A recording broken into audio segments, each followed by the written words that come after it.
Hey guys, Susan Thomas here, and today I want to teach you how to wire wrap a Briolette drop.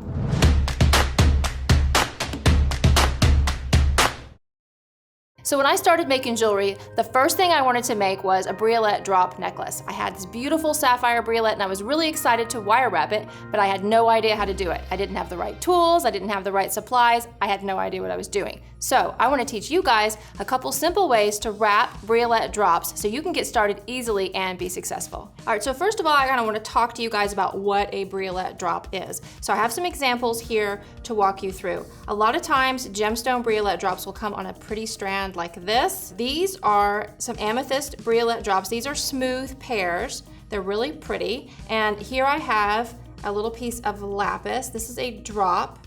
And I like this one because it's kind of big, so you can kind of see what I'm talking about when I tell you that this is drilled from side to side. There's a little hole right there and it goes through the bead from side to side across the tip of the bead. A lot of times Briolettes will be flat like this. They'll be pear shaped, so this one's a little organic. They also may be round Briolette drops too. But this is essentially what they look like, and they most of the time have that drill right across the top, which presents some interesting problems because first of all, they can have tiny holes, and so you have to figure out what size wire are you going to use.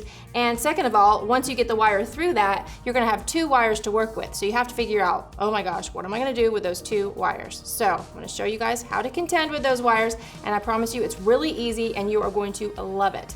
And I have one more example here. This one's a little bit smaller, but you can see I've got three different Briolettes here. Each one is going to react just a little bit differently, and they're all going to have different size holes. So I have got some wire over here, and it's very important that when you work with Briolettes, that you keep different size wires available. 24 is the one I'm going to use first, and if I can't get that through the hole, then I'll go to 26. If I can't get that through the hole, then I'll go to 28. Now you're also going to need some tools. You're going to need a round nose plier. It's going to be round on the tip. That's going to be for making your loops and coils.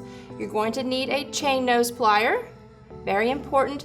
And a chain nose plier is going to be tiny down here at the end, and it's also flat and smooth on the inside, so you can squish down little ends and grab onto your wires without marring them. And you're also going to need a flush cutter so that you can trim your wires nice, flat, and flush. Okay, so I'm going to start with my largest Briolette here. I'm going to start with this little piece of lapis. And I believe I'm going to be able to fit my 24 gauge wire through the lapis because it looks to me like it has a little bit larger hole. So what I'm going to do is I'm just going to pull about 6 inches of 24 gauge wire off of my spool and cut that with my flush cutter. Perfect. Okay, so now you can see I've got these two wires coming out both sides of this drop. And what I'm going to do next is going to do a couple things. It's going to bring the two wires together, and it's also going to protect the little tip there. So I'm going to bring one wire up and then the other wire up, and then I'm going to squeeze or pinch them together with my fingers. So I've got them pinched together there, and one wire is going out one way and one wire is going out the other way, kind of like a little TV antenna. So then what you're going to do, you've got the little space that's together right there, and you're going to take your chain nose plier, and I'm going to grasp that wire right where they pinch together above the tip. Okay, this is going to do a couple things. First of all, it's going to give me a little bit of space here above that tip, which is going to protect that tip, but also since I'm holding it with that chain nose plier nice and tight, it's going to keep me from putting any pressure on the tip of my Briolette when I work with these wires right here. So I'm going to take one of the wires and bend it straight forward, and I'm going to wrap it 2 times around the other wire. And so see now, I have that little triangle there that is protecting the tip of my Briolette drop. Now I'm going to take my flush cutter and I'm going to trim off the extra wire, just like so.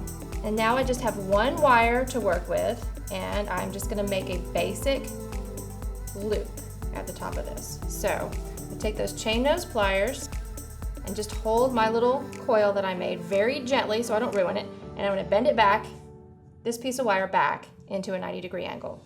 Okay, so now I've got this wire, and I'm just going to make a basic connector with my round nose pliers. I'm going to grab the wire just a little bit past that bend and roll it back into a half circle. Let me take that out so you can see what I did. And then I'm going to re-grasp and bring it down and around into a full circle, like so. Then I'm gonna switch pliers, grab with my chain nose plier, hold onto that circle, and I'm gonna take this piece of wire and I'm gonna wrap it over the top of those first coils that I made and finish off at the back. And I'm just gonna trim off the extra wire like so, and voila.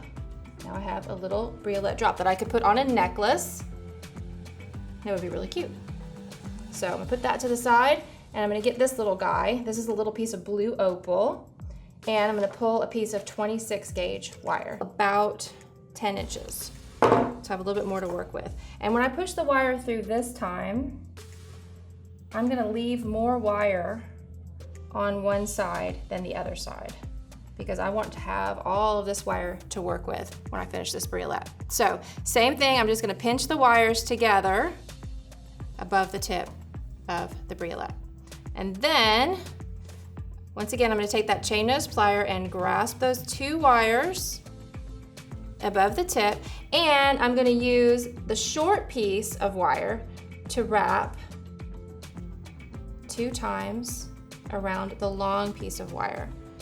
All right, so now that long piece of wire is sticking out of the top, and I'm gonna take my little flush cutter and trim off the extra wire. Now, I'm gonna use this kind of like it was a head pin, and I'm gonna take another bead and I'm gonna put it on top of that drop. Kind of cute, right? And so then I'm gonna take my round nose pliers and I'm gonna make a loop at the top of this, but I'm gonna make this a different direction. On this first one, I went back and forth so I could make this like a pendant, but this time I'm gonna go side to side with the loop, and that means the loop is gonna be the same direction as the bead so you can see through it, so I could make it an earring. So I'm going to take this and I'm gonna bend it back into a 90-degree angle and make a loop at the top. So I'm gonna do a half circle and then a full circle in my wire, and then switch off to my chain nose pliers, hold that circle, and I'm gonna wrap. And I'm gonna make this kind of what's called, you can call it a wacky wrap or a crazy wrap or a bird's nest wrap, but I'm gonna wrap quite a few times around there to get some thickness with that wire. And then when I get back to the front, I'm gonna wrap across the top of the pearl. So see, I have kind of a little decorative element there. And then I'm gonna wrap around the top of that first coil I made. And I'm gonna do that same thing. I'm gonna wrap a few times to give it a little presence. Just like so. And then when I get to the back, or what I've decided is the back, I'm just gonna finish that off by trimming off the extra wire. And if you have any little piece that's sticking out there, you wanna take that little chain nose plier and just kind of squish that in so you never see it again. And then I'm going to straighten up my loop a little bit, and then voila, I can make that into a little earring. So you see how that's just a little bit different than the first one I made. So that's 2 examples. I'm gonna show you one more thing. I'm gonna take a briolette off of this strand, and I'm gonna get a pretty big one, right? 8 inches of wire, probably don't need that much, but I'm always using more wire than I need.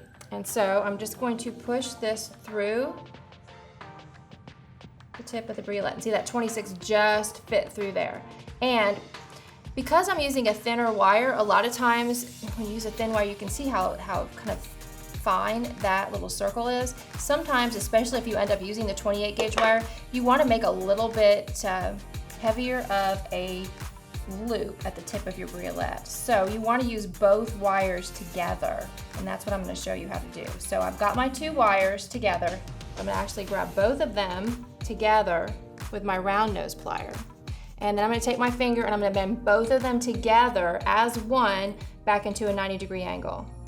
And I'm gonna hold that briolette. I always say you wanna hold and control your stone. And then you're gonna come up and over the bend and re-grasp both wires together about 1/8 of an inch past the bend. So it's just like you would do if you were doing it just one wire, but you have both wires together. And then you're gonna roll back into that half circle. So let me take that out so you can see that. There's your half circle. Put that plier back in there right where it was, and then you're gonna bring it all the way down and around the plier, both wires, into that full circle.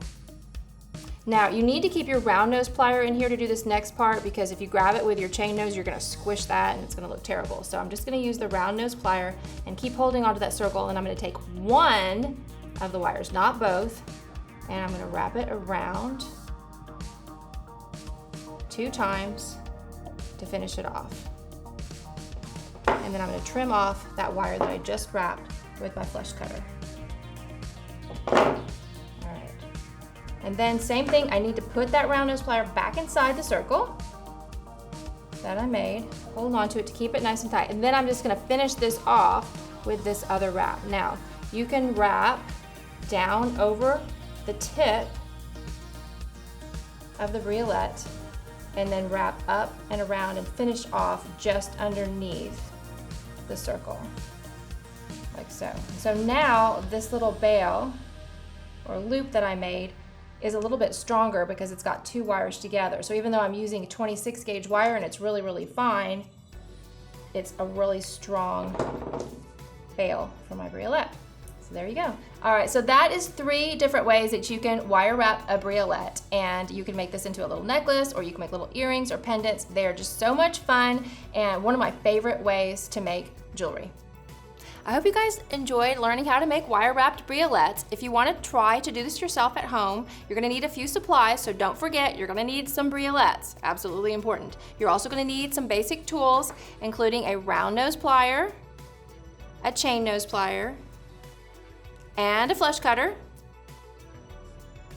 And you will need some wire. It's best if you have 3 gauges, 24, 26, and 28.